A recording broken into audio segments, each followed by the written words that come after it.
Good morning, everybody, and welcome to our webinar. My name is Jen. I am the Client Services and Community Manager with the Kidney Foundation of Ohio. And we are going to be hearing a presentation on IgA nephropathy, literature review, long-term outcomes of IgA nephropathy. Just a couple housekeeping slides. Um, so again, for those that aren't aware, Kidney Foundation of Ohio, we service 32 counties in Ohio, um, providing resources for kidney patients, transplant and dialysis patients, and their families.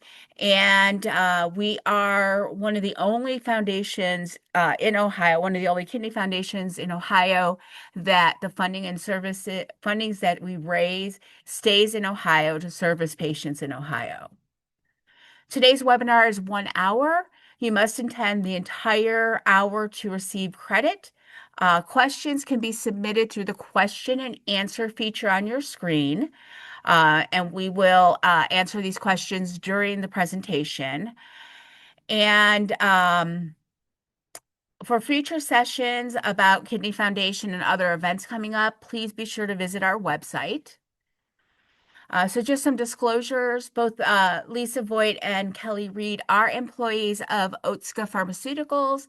However, the topic they are discussing is not based on any products sold by Otsuka.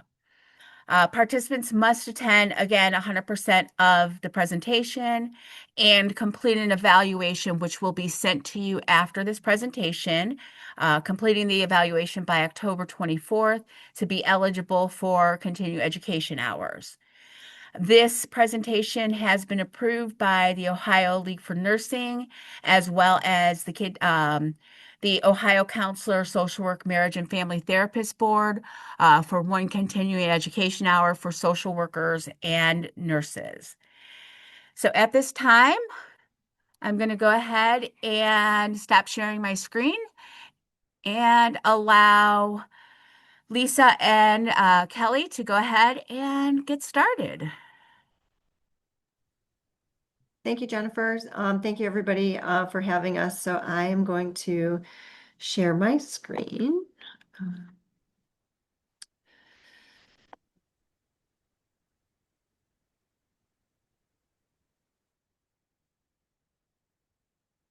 Okay, and let me just put it into slideshow. Okay, how's that look? Can everybody see? Famous words of virtual presentation. So again, thank you so much for having us present today. So my name is Lisa Voigt, and I am a senior medical science liaison with Otsuka Pharmaceuticals. I'm a PharmD by training. I cover some of the Ohio territory, but I currently live in near the Buffalo, New York area. And Kelly, I'll let you introduce yourself. Hi, everyone, and thank you also for allowing us to present today. Kelly Reed from Otsuka, and I'm also a senior medical science liaison, PhD by training, and I cover the Philadelphia greater area through to Harrisburg, southern New Jersey, and the Delaware area. And I'm just jumping in to help Lisa out today. So thanks, Lisa.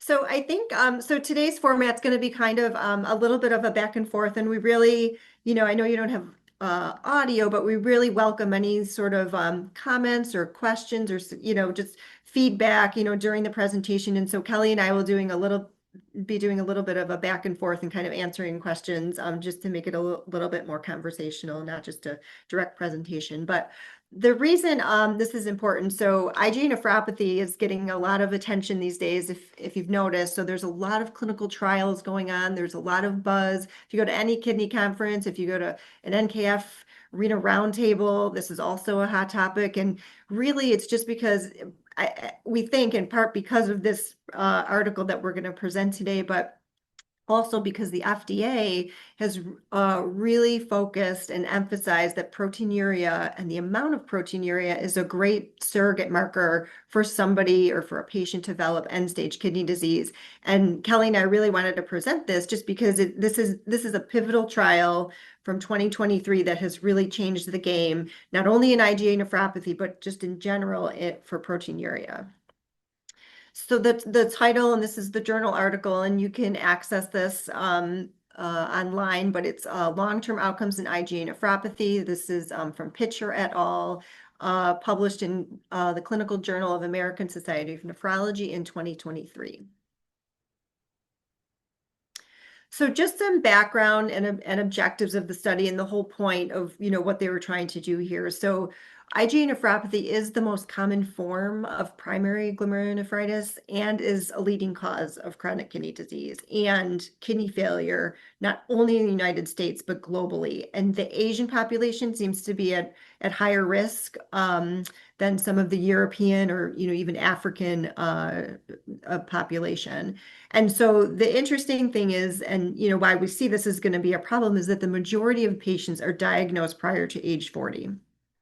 So, and just to set this up, so this study, so RADAR, so this it's from a national registry. So RADAR is a gigantic study, but this particular publication is a subset of the IgA nephropathy patients. So it's not just important in IgA nephropathy, it's important in other chronic kidney diseases.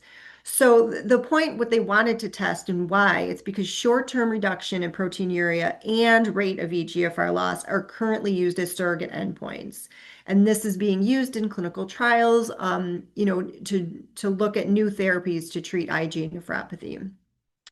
But the problem is the extent which these parameters, will predict long-term outcomes is not really well understood. And so the degree of proteinuria reduction, what does that mean? So this is sort of what the questions that they tried to answer in this study. And so the objectives, was to utilize this data from this UK National Registry of Rare Kidney Diseases, which is where we get the radar term, and to really understand the extent of the proteinuria, and the change in it, and the rate of eGFR decline that's necessary for new treatments to prevent kidney failure over a patient's lifetime.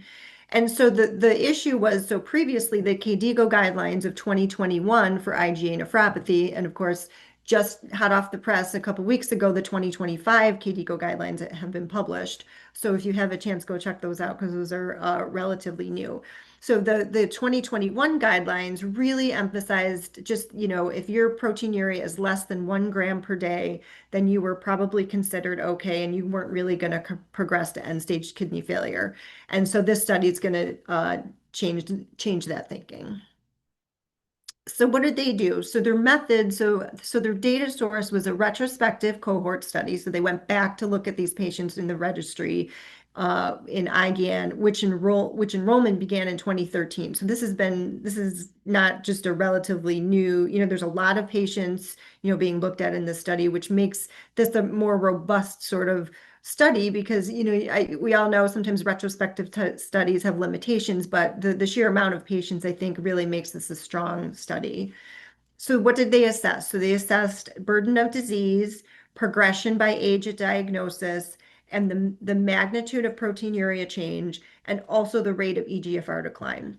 And we think that's important because, we know proteinuria, so as we see, it's going to be important, but really what are we looking at and what are you guys looking at as clinicians? It's really what is that eGFR decline? So, a 1-time or a 2-time serum creatinine, isn't really indicative of what's actually happening with the patient. So you really need to look, especially in IgA nephropathy, what is the proteinuria doing and what is the eGFR doing?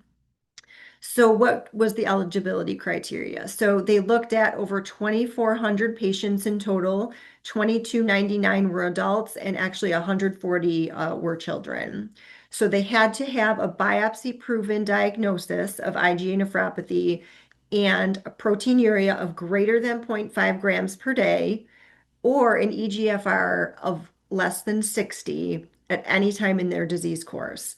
And so IgA nephropathy can present in different ways. So there's primary IgA nephropathy, so that's your primary diagnosis, but there's also secondary causes of IgA nephropathy, and they were excluded. So secondary causes could be inflammatory bowel disease, HIV, something like that, something else that's triggering your IgA nephropathy, and that's not your primary diagnosis, because the treatment would be different, right? So if your secondary causes is, from something else, you would treat that other cause and not necessarily focus on the IgA nephropathy. So I guess we'll come to our first discussion question. And if anybody in the audience has, thoughts on this, let us know. But Kelly, I guess what are your thoughts and what do you think about the decision to include patients with proteinuria, so greater than 0.5 grams per day, or this eGFR of less than 60? And what have you been hearing? Yeah, no, Lisa, that's a great question because I think, as you mentioned in your introduction, that, proteinuria, the target was to get it less than one. And, the thought was, okay, if we get the patients below 1 gram of proteinuria, they're at less risk of progression.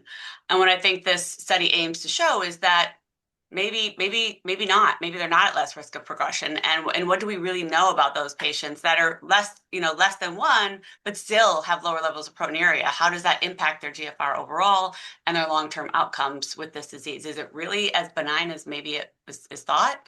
And so I think that's the rationale for including those particular patients. Yeah, and that's a great point. And I think, in 2007, there was a Canadian study, it was one study out of Toronto that sort of, put this less than 1 gram a day acceptable criteria out there. And so really that's been the thinking the whole time. And then all of a sudden this study comes in, in 2023 and is, probably changes the game a little bit. So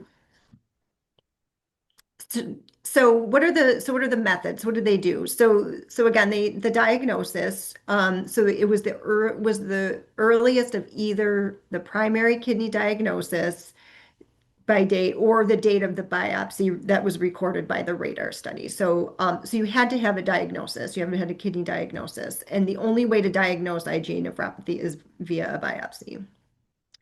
So there was eGFR calculation. So they use the CKD epi formula for adults or the modified Schwartz formula for the pediatric patients. They looked at time average proteinuria. So this was defined as the time weighted averages for UPCR. So calculated from the area under the curve of these serial measurements and then divided by the duration of follow-up. So there's a result slide that will show, and that it talks about the time average proteinuria. And then kidney survival. So is the absence of kidney failure or death, and it's defined as long-term replacement therapy and a confirmed eGFR of less than 15. So or CKD stage 5. So any sort of renal replacement therapy that you received was termed. These were the endpoints that you could meet to define kidney failure.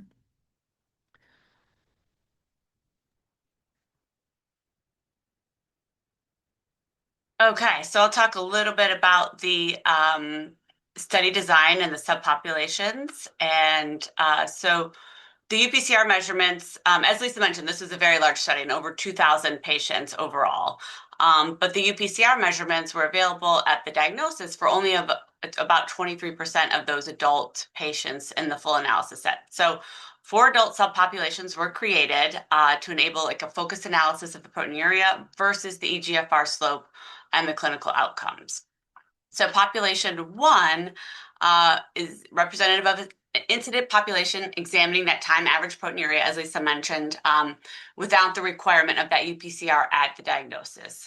Population 2 was representative of the incident cases, while population 3 is representative of prevalent cases. Both groups had allowed for assessment of baseline and their time average proteinuria, which is a durable measure of proteinuria over time and overall proteinuria burden. And then population 4 is representative of a prevalent population that is typical of the randomized clinical trials, phase 3 clinical trials that are currently ongoing in IgA nephropathy and the ones that have, recently produced marketed products out there. So looking at the inclusion criteria here, you can see for population one, you have UPCR values in those first 2 years of follow-up and additional UPCR values if the follow-up was greater than 3 years. And similarly with population two, and then UPCR values in the window 6 months before baseline to 1 month after baseline. And then population three, again, very similar to population two, and looking at that first UPCR value more than 6 months after diagnosis. And then, of course, our population four, as I mentioned, like the representative of randomized clinical trials. So the requirement of having a value of that first UPCR greater than 0.88 grams per gram or greater than 1 gram of protein per day, more than 6 months after the diagnosis. And then they also have an eGFR of greater than 30, which is pretty typical of most clinical trials at baseline. And then a UPCR value of at least 6 months after baseline, and additional UPCR values, again, if follow-up was greater than 3 years. Next slide. So looking at our demographic and clinical characteristics at diagnosis, so we see here that the mean age at diagnosis was 41 years of age. Predominantly a male patient population, with about 71% of those being male, which is pretty representative of the IgA patient population. The majority, there's more males that are males are more at risk, and more males are diagnosed with IgA nephropathy. Interestingly, though, in this particular patient population, as you recall, it was taking place in the United Kingdom. It was predominantly white patient population, with about 77% of those were white, and a lower patient population was Asian, with about 9%. So we know that it's more prevalent in the Asian patient population. So maybe this isn't representative of typical global prevalence of this disease. The mean BMI diagnosis was 28. And if you're looking over here, looking on your right side, looking at the blood pressure, we have mean blood pressures of 138. And then UPCR, the mean UPCR was 2.4 for this particular study. And then mean GFR was about 55. And then looking at the CKD kidney stages, you can see that 41% of them are already in stage 3, another 20% in stage 4. So 60% of those patients are, experiencing significant kidney disease at this point, at the time of diagnosis. And I think next slide, please. So again, looking at the clinical characteristics during follow-up, I'll draw your attention to those that are highlighted. We have overall length to follow up. Median time was 5.9 years, almost 6 years was the median time to follow up. And then kidney failure or death, so the 50% of those had reached kidney failure or death. Time to the first event, looking at either diet, we had 25% on dialysis, 2% hit death, and then transplant 8%. And then looking at the mean time, it was 6.9 years to that first event. So if you're thinking about when they're diagnosed at mean age of 41, that's 48 years. And you can see on the right side here, the median time there, 48 years till they're hitting that event.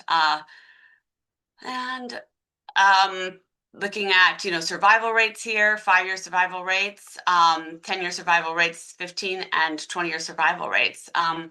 Looking at that, that's pretty significant in terms of how this disease impacts these patients, and how, they are hitting end stage, kidney disease within their lifetime. The mean eGFR slope was, 3.6. They're losing, on average, 3.6 mils per minute annually over time. So that's pretty significant for these patients. And the median was 2.4. Next slide, please. So, what do you think, Lisa, about, how do you interpret that, first event occurring at, 7 years on average? I mean, that's, think about, what age that is, and what that impact is for these patients. Yeah, so I'll just go back to the previous slide, just to maybe to highlight, if I could go back.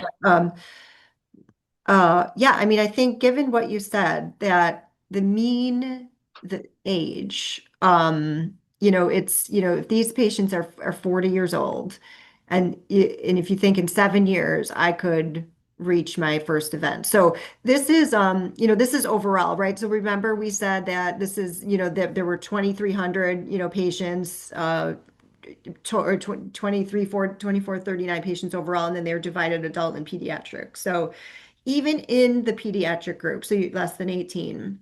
So if you think about it, they're at risk too because they're having this high proteinuria. So let's say you're 18 and now you in 7 years, you could potentially be on dialysis or, on the transplant list. So I think, the thought that there's just less than 1 gram per day of proteinuria, you're fine. I think we really need to be paying attention, to a lot of these patients just because of their age, and a lot of times, they just won't be seen for the next year. And so, even so you mentioned the eGFR slope, right, is minus 3.6. So what is the normal, that you're supposed to lose? And it's definitely not 3.6. It's Hmm. Hmm. it's one. It's around 1 ml per minute Hmm. per year, just naturally that you lose. So really, so if you can decrease the proteinuria and hopefully slow down this eGFR slope, I think this could really help a lot of patients. Um, Lisa and Kelly, quick question. So I know there's um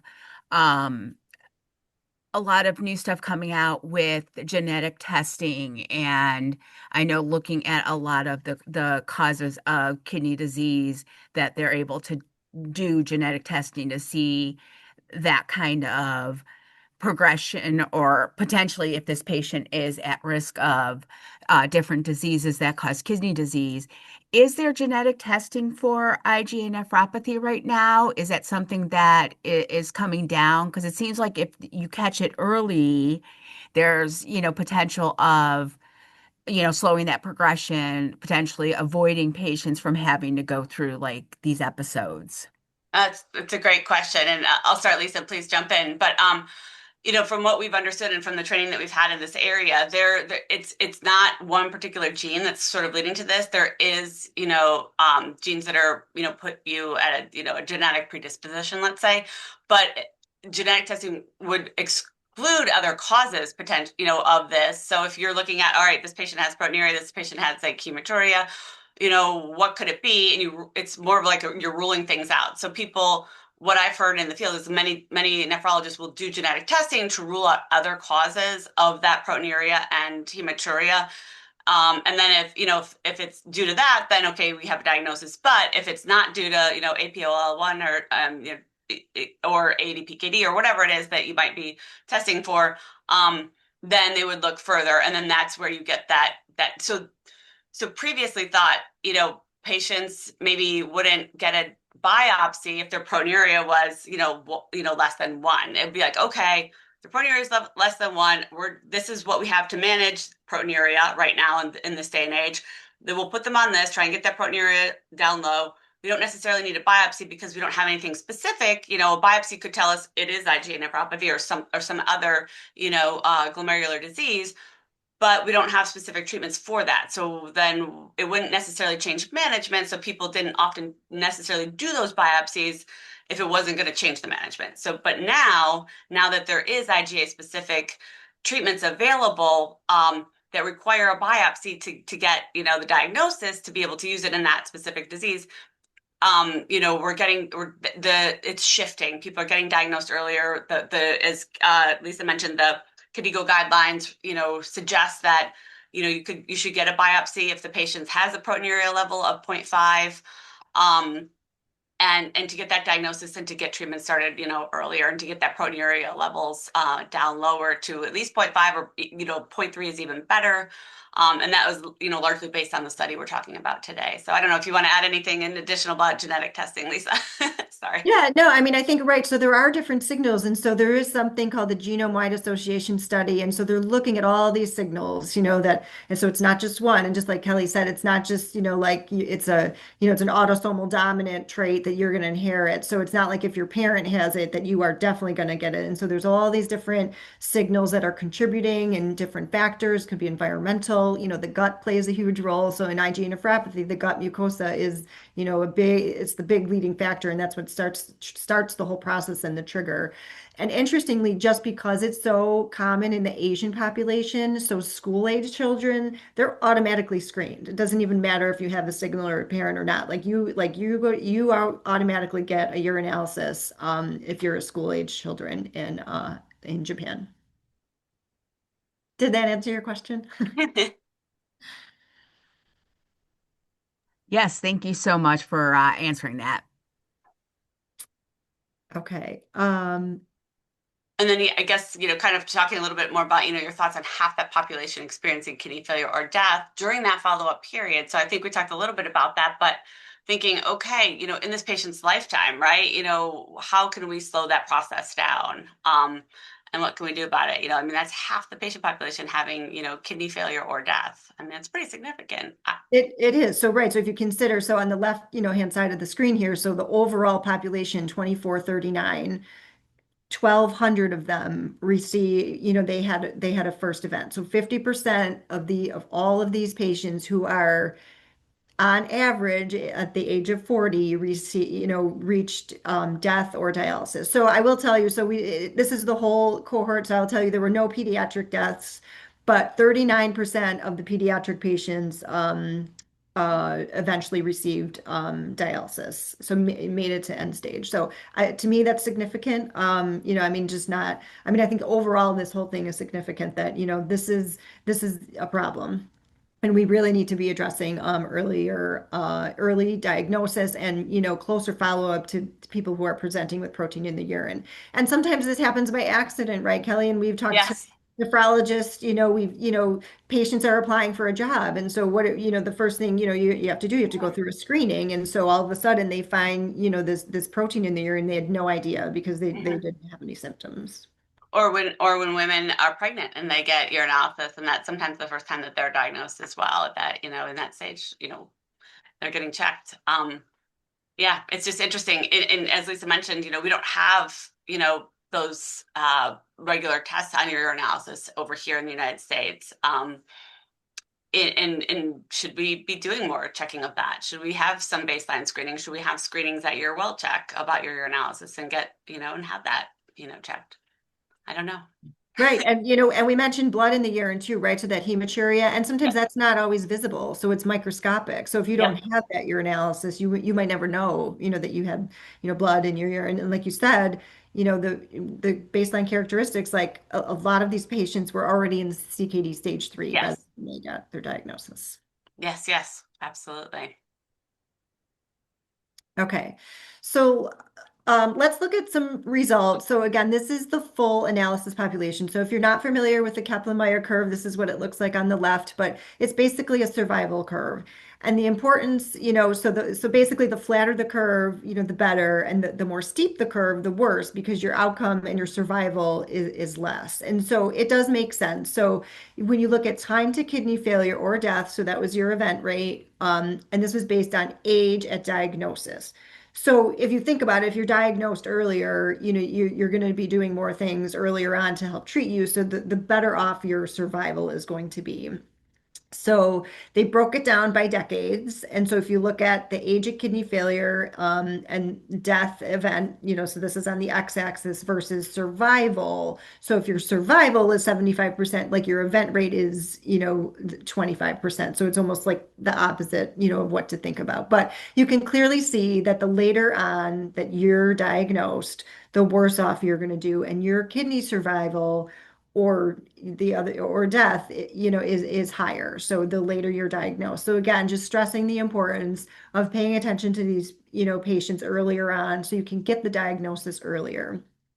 So that's not all that they found. So there's a whole bunch of other findings in the study. So again, like as we talked about the baseline CKD stage, so not every so most of people were in CKD stage 3, but the baseline stage was the strongest predictor of your 10-year your kidney survival in the eGFR slope in adults.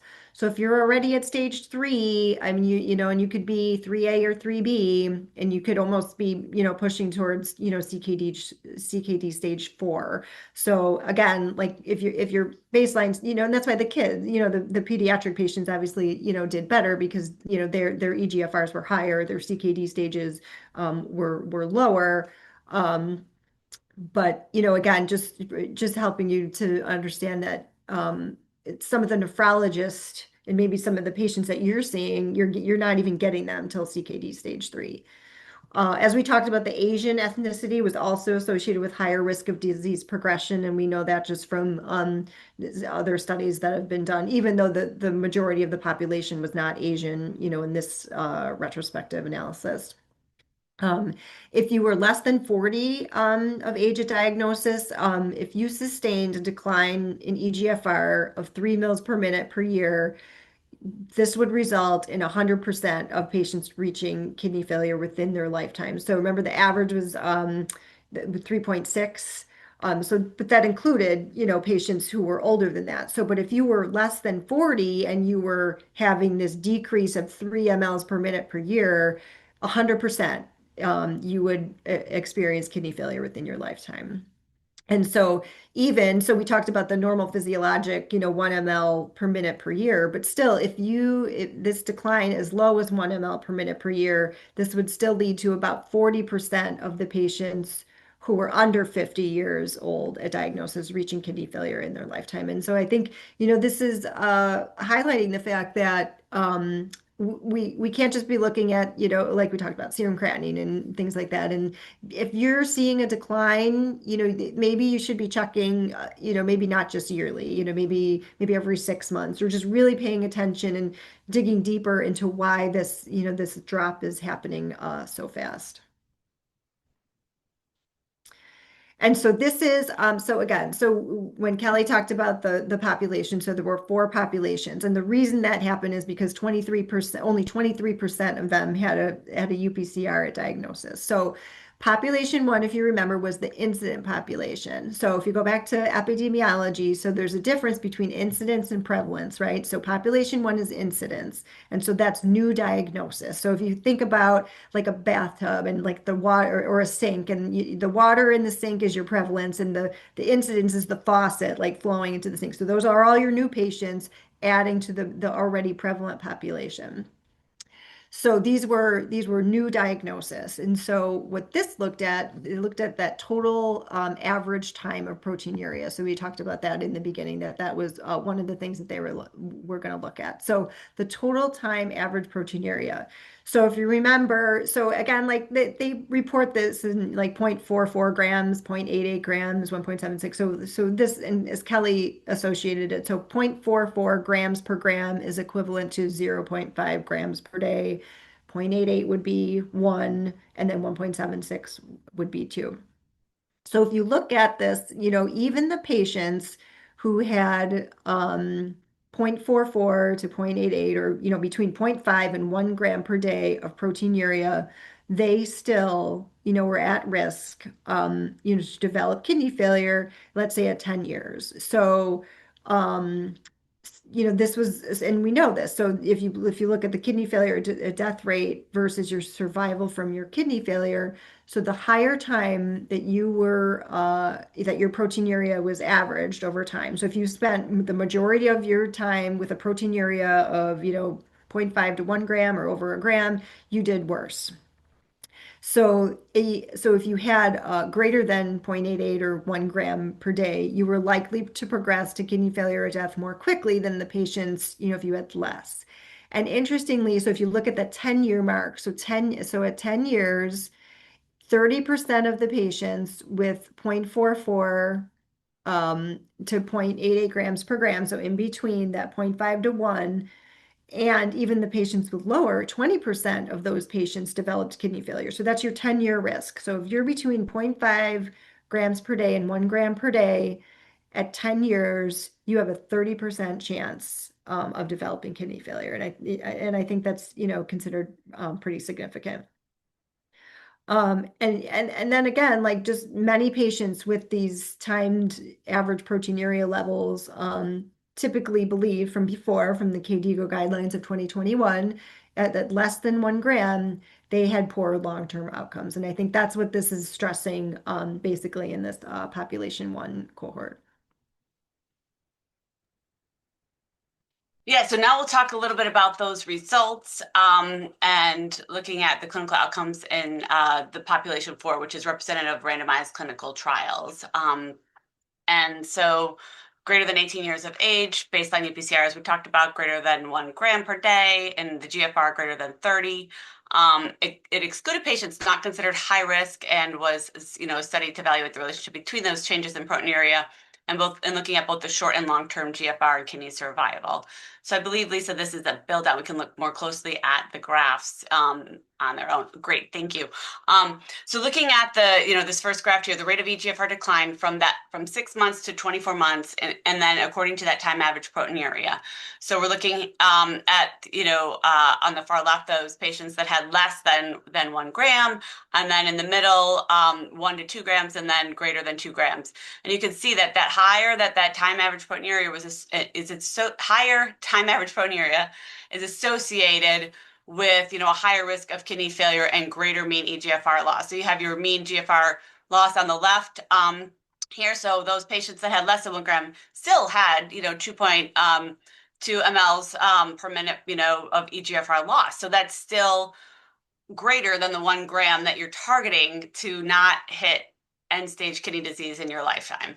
And of course, the more you have, the more time average proteinuria you have, the greater your eGFR loss. So really focusing on that higher proteinuria levels are tied to overall kidney survival.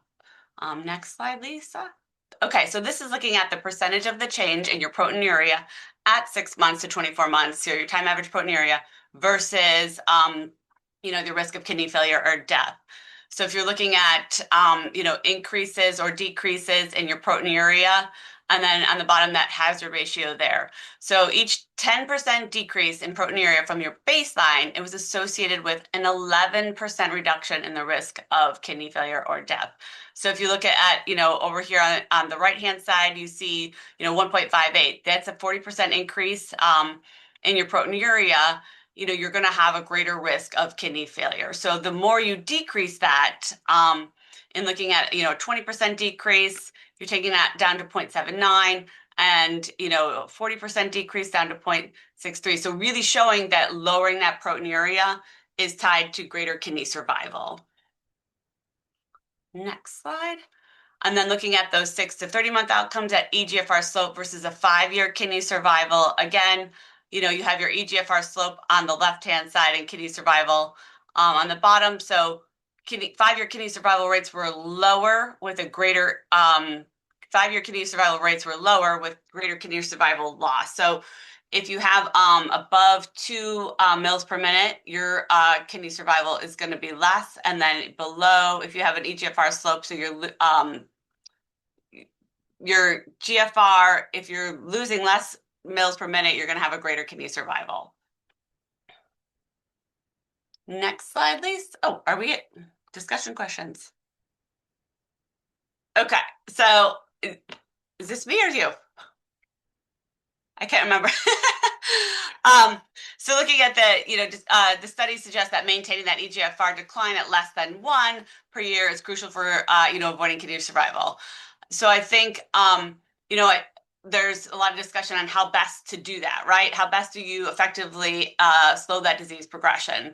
I think there's a lot, talking about new strategies that are out now, of course, with with the new treatments that are available, more IgA specific options available. And Lisa, I didn't know what else you wanted to add in terms of this as well.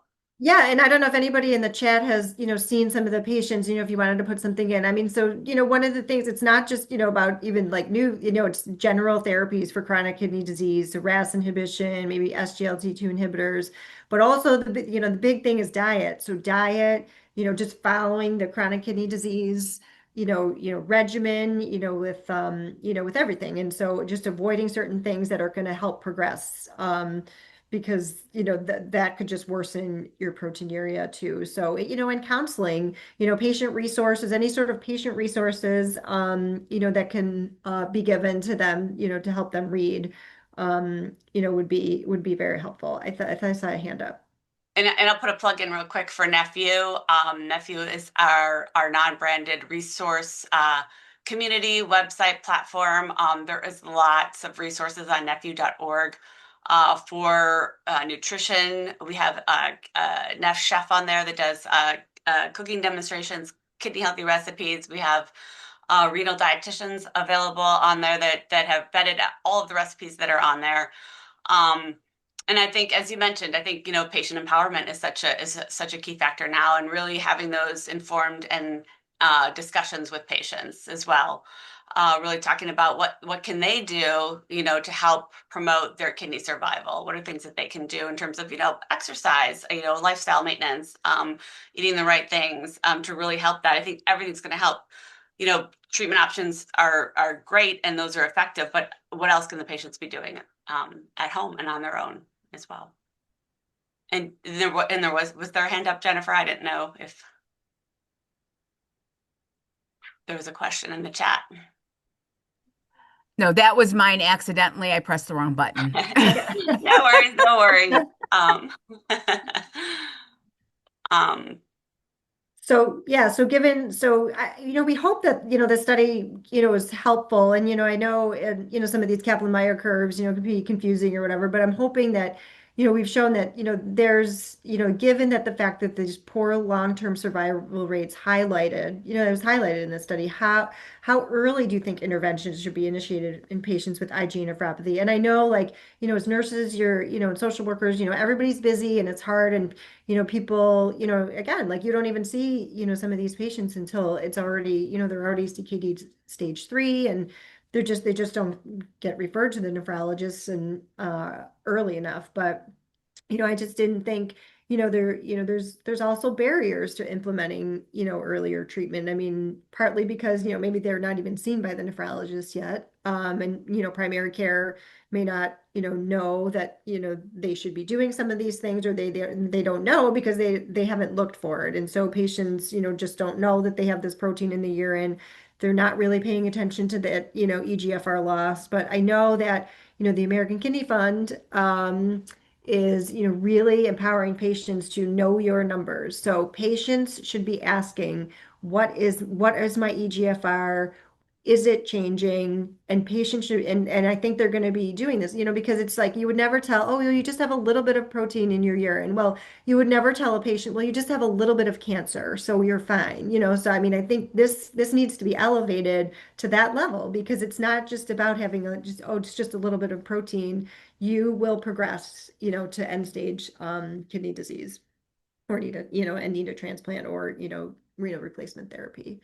Kelly, I don't know if you had any other thoughts on. Yeah, no, and I just, I know we looked at, like, this is the average age of diagnosis was 41. And if you think back when this study was, started in 2013, I think we're seeing a shift in that, and that there's, younger patients, and you mentioned even the pediatric patient population, we had that too, but, like, we're hearing a lot of these patients are in their 20s and 30s that are being diagnosed. And if you think about hitting end stage at 10 to 15 years after that, that's really young. I mean, you're just starting to, think about, you're like, if you're diagnosed in your 20s, you're thinking about, like, maybe like starting a family, getting married, and you're, kind of like the last thing you want to do is be dealing with a kidney disease. And so, and if you have kids already, say you're diagnosed in your 30s or whatever, and you're having kids, you want to be there for them, and you want to be able to go and take them to their activities and things like that. So really paying attention to those numbers, I think. And if something isn't right, we've heard so many stories about patients needing to advocate for themselves, like they just didn't feel quite right, but really paying attention to that, like that you're fatigued, or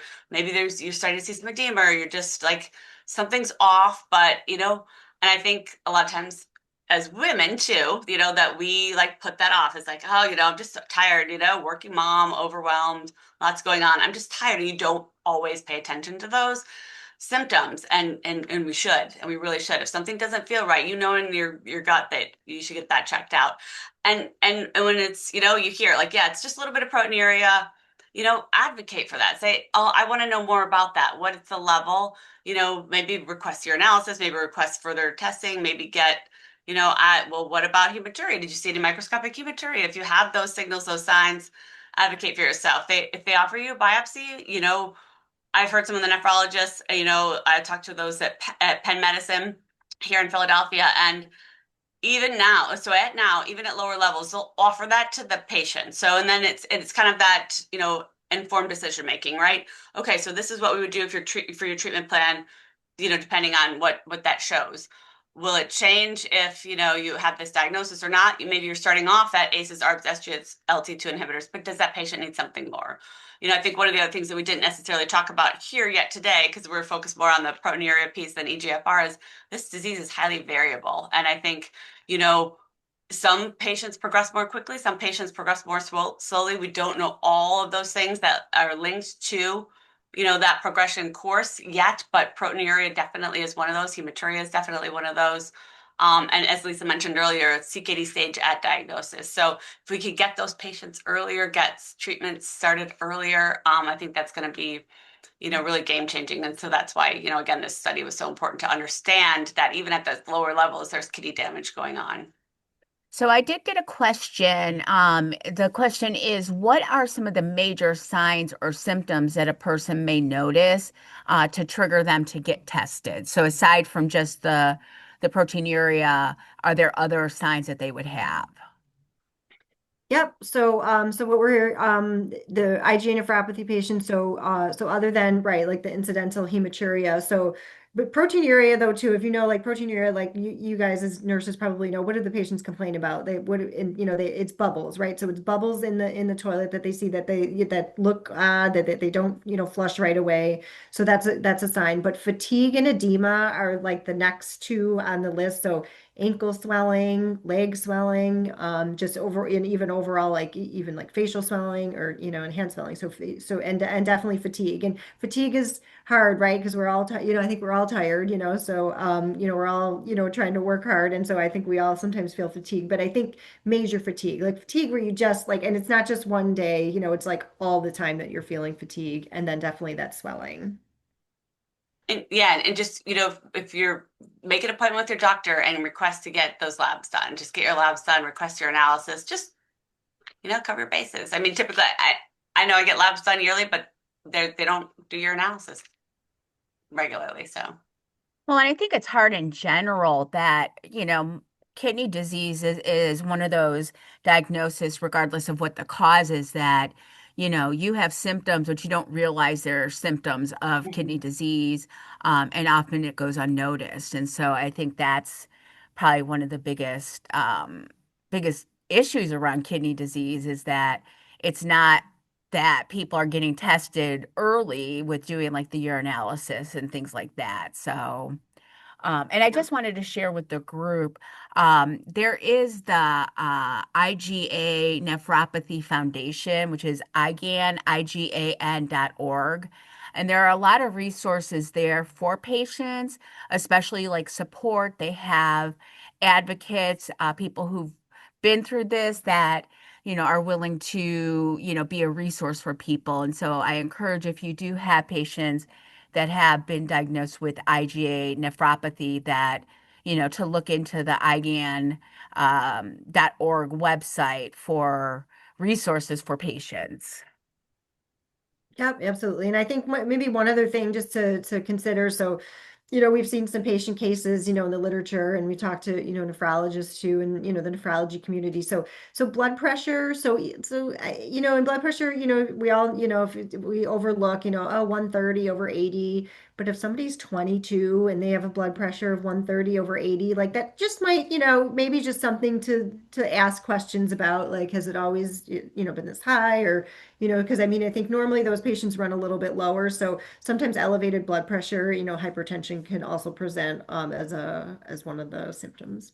And then just, we were talking a lot about microscopic hematuria, but macroscopic hematuria is another factor. So if you see that, Coca-Cola colored urine, that's a sign you should get that checked out. And a lot of things can cause hematuria.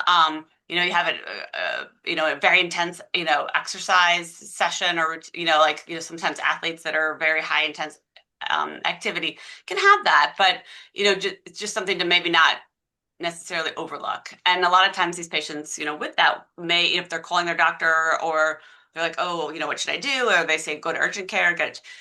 Oftentimes they end up at urology first. So they'll get a urology workup. And then if they don't find anything, they might go back to their primary care and their primary care is like, all right, well, maybe we, go to nephrology or maybe the urologist will then refer you to nephrology. So, but make sure you follow up with those referrals because I think that's the key thing. A lot of times, people like, oh, I'm all got the all clear from urology. I don't need to look at this further. So I think really making sure that, you follow up with those. I mean, we're all guilty of like, oh yeah, I'll get to it, I'll get to it. But it's really important to keep those follow-ups and get the workup done. Yep, and I just another thing to highlight that we talked about. So if you remember, so approximately 50% of the patients with that, if that timed average proteinuria of less than a gram per day that were traditionally targeted as low risk, they progress to end stage kidney disease. So if less than a gram, 50% of those patients progress to end stage. And so, I think this is changing sort of the landscape and the thought process and the approach to treat IgA nephropathy. And so I think a lot of physicians and I think with the new guidelines coming out, even though they might be almost outdated already because there's newer therapies currently in clinical trials, but it definitely I think the great thing about the new KDIGO guidelines is it does stress the importance of lowering that proteinuria to less than 0.5 grams per day and even maybe less than 300. So the lower the better. Um, so I think this between this study, and the new guidelines, are changing sort of the treatment approach to IgA nephropathy. And I don't know if Kelly, you have anything else to add to that. Yeah, I think, from what I'm hearing from some of those, quote unquote centers of excellence is that, we need to be more aggressive and we need to maybe start initially being more aggressive with these patients, catching them earlier and then bringing them back sooner for follow-up. So not just kind of letting that ride like, oh, we'll put them on an ACE and ARB, we'll see you in 6 months. It's like, no, we need to put ACE, ARB, SGLT2 inhibitors, maybe something else, depending on that biopsy, what's going on and what they're seeing, an overall patient picture, and then bringing them back in 3 months to sort of assess and see where things are at. And do they need to change? Do they need to add something else? Do they need to, whatever it is? But I think, as you mentioned, Lise, the guidelines changing the landscape of treatment management in IgA nephropathy for the better, for the better. Really, And it'll be good because there's going to be more options for patients. Patients yes. are going to be able to have to say in their treatment, Mhm. what's best for me, what's best for, what my disease looks like versus somebody else. And it's going to be different. And so I think it's Yeah. really good for patients. I think it allows, nephrologists and healthcare practitioners out there alike to be able to really practice precision medicine and really being able to treat the patient in front of them, which is nice. Yep. So this is just some study strengths and limitations. So I hope, that this was helpful information and useful, given that it's this landmark trial and changing, I think, the game not only in IgA nephropathy, but it's going to change the game in, patients with diabetes and hypertension. So the strengths, so the endpoint, so the sample size, I thought it was a pretty large sample size. IgA nephropathy is considered a rare disease. And the fact that they were able to look at over 2,000 patients, I think, was definitely a strength. Their follow-up, so if you remember, they followed them up, the average was, up to, 10.5 years. Um, so that, that's a long time to follow patients. And if anybody does like a trial, it's real patients drop off, they just don't, you don't even know where they move and they don't come back. So it's really hard to, keep, a lot of these patients for follow-up. This is a national registry, so with validated endpoints. So I think that's a really good strength of this study. And interestingly, no withdrawals from follow-up, which I thought was amazing. So and it's focusing on lifetime risk. So the point, remember in the beginning that, we're looking at some short-term, changes, but what does this do? What does this mean longer term? So I think really they're focusing on what's happening to the patient, over that 10 years, at 15 years, and beyond. So evaluating the significance of these changes in the proteinuria and eGFR, and to help predict what these longer term clinical outcomes can be. So I think this is that was definitely a strength. Um, so some study limitations. So it's as Kelly mentioned earlier, it's limited generalizability. So, it's a global disease, worldwide, with the most common or the most prevalent being in Asia. And given this was a UK study, 77% of the patients were being white and only 9% Asian. But again, so this could affect the generalizability to other countries, but I think the thought process is still the same, that the amount of protein and that eGFR loss is definitely a concern. So may actually may flag like a higher risk for the Asian population because we already know that there are more rapid risk of progression. So if this is what's happening in this study, you can imagine how some of those Asian patients could be progressing, and maybe it could even be sooner than what we were seeing in some of this study. Um, so there's potential bias. So recruitment began in 2013. So there's survivor bias that could have influenced the assessment of patients, so, basically that patients before they were diagnosed, if they were diagnosed before 2013, and then, other, bias, just likelihood of recruiting individuals with a benign course, right? So, again, like this, in 2013, we were still in that camp that, they may have had IgA nephropathy, but we just didn't know. And so, there's some data gaps, so limited access to certain blood pressure and medication data. So this kind of restricts insights in how these, factors might influence some of the progression or lack of progression if patients were actually, maybe being treated more aggressively versus not. And so just some summary and conclusions, which we talked about. So higher proteinuria levels lead to faster eGFR decline. So no longer should we think that less than a gram a day is acceptable. Baseline CKD stage was the strongest predictor, as we talked about, of 10-year survival of the kidney, as well as your eGFR slope. And we know Asian ethnicity was found to be a risk factor for progression. So current approaches to the management of IgAN need reevaluation to prevent kidney failure. And I think, this is where a lot of the clinical trials are coming through and a lot of discussion is happening, around the IgA nephropathy landscape and maybe, in some of these academic centers are setting up centers of excellence. And, there's all these, there's like the IgA Nephropathy Foundation, there was the International IgAN Conference, there was GlomCon, so all, a lot of conferences, focusing on some of these glomerular diseases with IgAN being a hot focus. And so lower biopsy threshold for earlier diagnosis. So this is, we may see, and you may see more kidney biopsies being done in some of these patients with lower proteinurias, which is, different than, what was being done in the past. Kelly, I don't know, do you have anything to add Yeah. as far as conclusions or? Yeah, I'll just add on to that comment. I know we've been talking a lot about IgAN over the past year and a half. And it was interesting when I first started talking about it. People were like, "Oh, that maybe weren't biopsying, or how many patients do I have, like, or how many patients are confirmed?" And talking to people now, like, "Oh yeah, I biopsy. Any if I suspect IgA nephropathy, if they have any levels of proteinuria." With or without hematuria, I'm definitely, offering them a biopsy, especially because there's so much out there and available now for patients, and why not try and offer them the best treatment options available, the best treatment regimen or plan to slow that progression down. I think especially, kind of based on this study and other studies that are coming out, even other registry studies that are kind of showing similar results with the link of proteinuria and lowering that proteinuria and how that translates to stabilizing that eGFR. Yeah, and I think with that was our presentation. I don't know if there's any, I know there's a few minutes left. I don't know if there's any questions or comments. Feedback. If you have a question, please put it in the question and answer box. I have nothing at this point.